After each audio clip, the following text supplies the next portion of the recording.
In the annals of contemporary music history, some artists create waves, and then some cause full-blown digital tsunamis.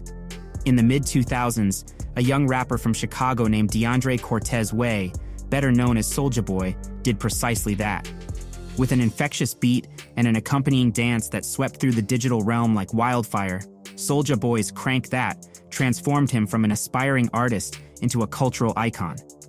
But beyond the viral dance moves and catchy hooks, Soulja Boy's story is one of innovation, perseverance, and an indomitable spirit that reshaped the music industry, forever etching his name into the Digital Hall of Fame. Soulja Boy, whose real name is DeAndre Cortez Way, born on July 28, 1990, in Chicago, Illinois, Soulja Boy is often credited with pioneering the snap and ringtone music era, a subgenre of hip-hop characterized by catchy hooks and danceable beats. Soulja Boy's breakthrough single Crank That, released in 2007, became a viral sensation, largely thanks to the accompanying dance craze. The song's distinctive dance, often referred to as the Soulja Boy dance, became a cultural phenomenon, and the track topped the Billboard Hot 100 chart. It was a defining moment in the early years of internet and social media music promotion, as Soulja Boy effectively used platforms like MySpace to reach a massive audience. Following the success of Crank That, Soulja Boy released his debut album, SouljaBoyTellHim.com, which featured other hits like Kiss Me Through the Phone and Turn My Swag On. These songs further solidified his status as a young and influential figure in the hip-hop industry. Soulja Boy's approach to music production and promotion was innovative for its time, and he is often considered one of the pioneers of the DIY approach to music in the digital age. He produced many of his own beats and music videos, leveraging the power of the internet to connect directly with his fan base. Throughout his career, Soulja Boy has released numerous mixtapes and albums, experimenting with various musical styles and collaborating with other artists. He has also been known for his business ventures, including his record label, SODMG, Stacks on Deck Money Gang, and various fashion and tech-related projects. Soulja Boy's career has had its fair share of controversies and legal issues, but he has maintained his status as a prominent figure in the hip-hop industry. He has continued to release music and engage with his fan base on social media, always adapting to the changing landscape of the music industry. Long before TikTok and SoundCloud rap, there was Soulja Boy, arguably the first internet rapper.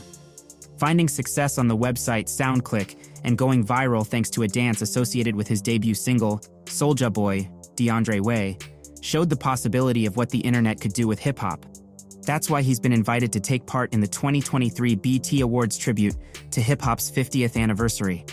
While it was advertised that the Soulja Game and the Soulja Game handheld would run games from PlayStation, PC, Sega, Nintendo, and Neo Geo, with up to 3,000 built-in titles.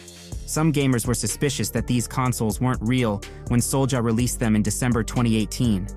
Nintendo threatened to sue Soulja Boy, according to .eSports, so he withdrew the consoles.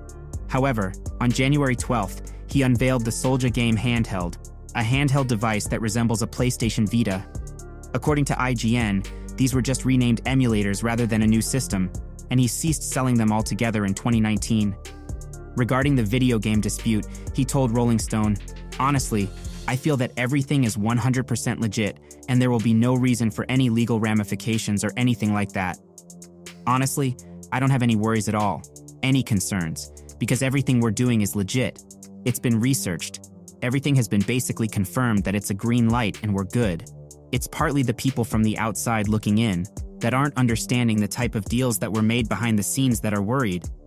When describing how he achieved popularity, Soulja Boy said to Vulture in 2008, "I found out about the website SoundClick.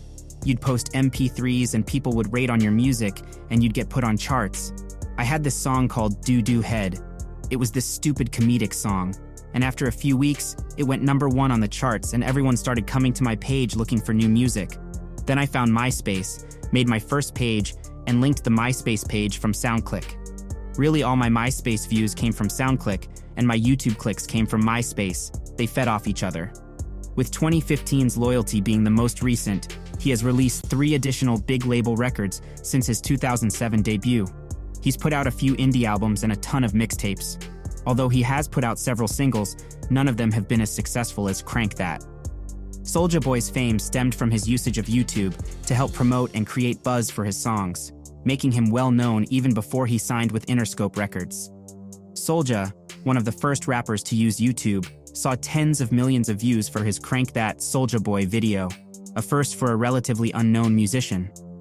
Other artists were motivated to use the site after experiencing immense success with it. As a result, YouTube has developed into a crucial tool for discovering new musicians and artists.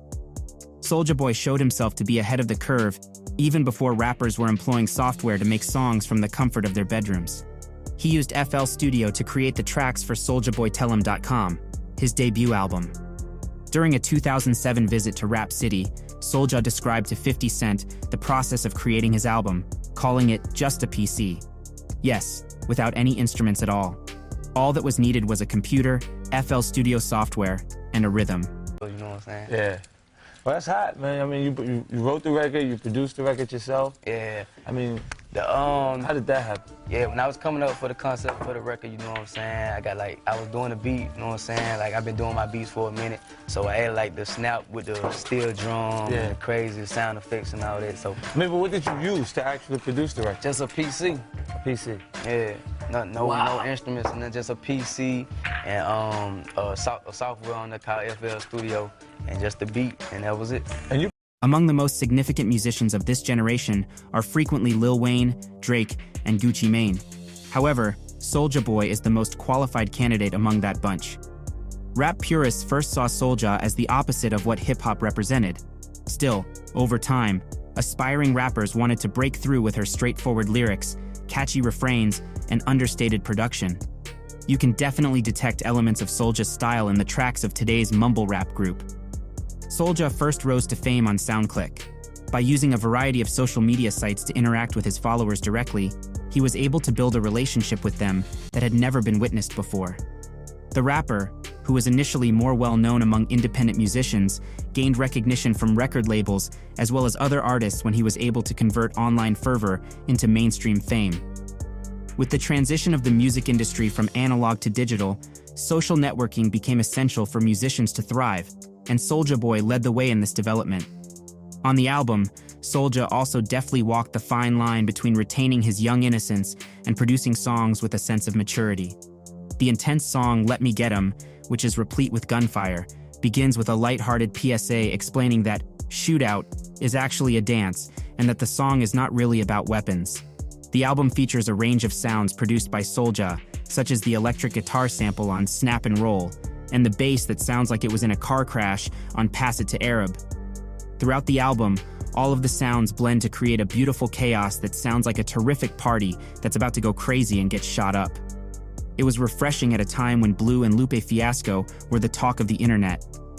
Less conventional rap styles were able to flourish online because of SouljaBoyTellHim.com, a portal that Lil B would destroy a year and a half later. Like Lil B, a whole new generation of rappers is coming out that publicly acknowledges Soulja Boy as a major inspiration. In a jail interview, Tay K declared that Soulja Boy is not only his favorite rapper, but also that he aspires to sign with Soulja in the future. So, you know, if you get out, what one artist would you fuck with? If you know what I'm saying? Like, what's one artist that you would fuck with if you got out of jail and they was trying to sign you? If they were trying to sign me? Yeah. What's one artist that you would fuck with immediately? Soulja Boy. Soulja Boy? Yeah, he's my favorite rapper on the set. Oh man, that's love, bro. Cause I mean, niggas don't give Soulja Boy his credit for what he did for rap. Nah, that nigga go hard on my mom. Before his spat with Soulja over an Instagram model, Lil Yachty would often tweet about how much Soulja meant to him as an artist. He even went so far as to claim that he wanted to be on the sequel to Lil B and Soulja's joint mixtape, Pretty Boy Millionaires. You've experienced so far with everything happening so fast, like, has any dreams come true or not? Yeah, cause I met Lil B and Soulja Boy, and we're gonna make a mixtape together. We're gonna finish. We're gonna make the PBM Pretty Boy Millionaires 2 mixtape. Soulja Boy's reputation has changed over time due to his rise and fall in popularity, as well as his tendency to instigate bizarre online rap feuds, which has made some people dislike him. However, this should be different.